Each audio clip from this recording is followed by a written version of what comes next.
ইতিহাস যদি পড়তে চাই, ইতিহাস যদি ঘাঁটতে যাই, তাহলে ছাত্রদেরকে তাদের অবদানকে আলাদা করে এই দেশের ইতিহাস হবে না শত বৎসরের। কিন্তু আজকে সেই ছাত্র সমাজের কাছে মানুষ অনেক কিছু প্রত্যাশা করে। প্রত্যাশা পূরণের অদম্য বাসনা আপনাদের আছে, কিন্তু পারিপার্শ্বিক অবস্থা আপনাদের সেই চেতনাবোধের বিস্ফোরণ করানো সুযোগ থাকে না। আপনারা মাঝে মাঝে যান বিশ্ববিদ্যালয়ে,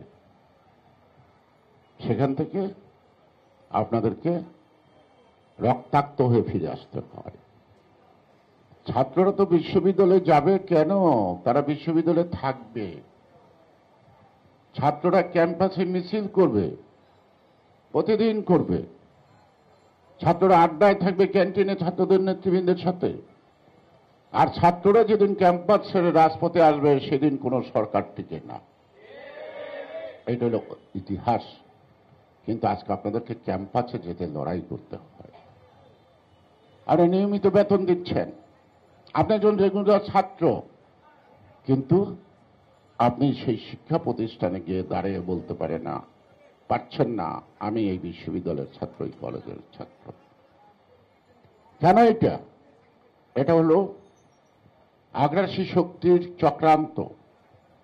আর এই আগ্রাসী শক্তিকে যারা মদত দিচ্ছে দেশের স্বাধীনতা সার্বভৌমত্ব ভুলণ্ঠিত করতে, জাতীয় স্বার্থকে নির্বাসিত করতে, বঞ্চিত এবং প্রতারণা করতে, যারা আজকে শুধু ক্ষমতায় থাকার একটি পৈশাসিক মনোবৃত্ত নিয়ে আছে, তারাই প্রতিবাদের কণ্ঠগুলিকে রোধ করা এই যুবক মানে তো ছাত্র।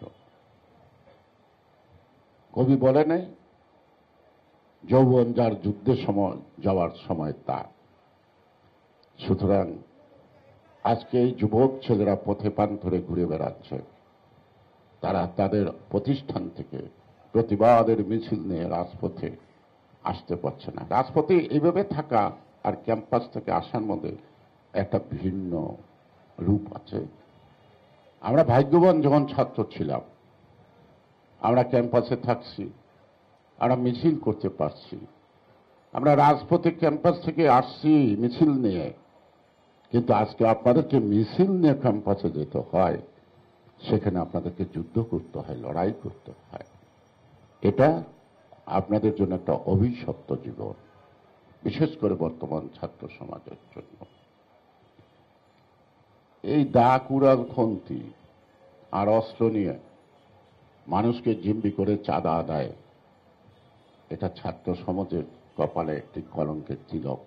যারা বর্তমানে ক্ষমতাসীন দলের ছাত্র রাজনীতির নামে তারা যে অপকর্ম করছে, এটা জাতির জন্য একটা কলঙ্কজনক অধ্যায়, এটা ছাত্র সমাজের জন্য কলঙ্কের অধ্যায়।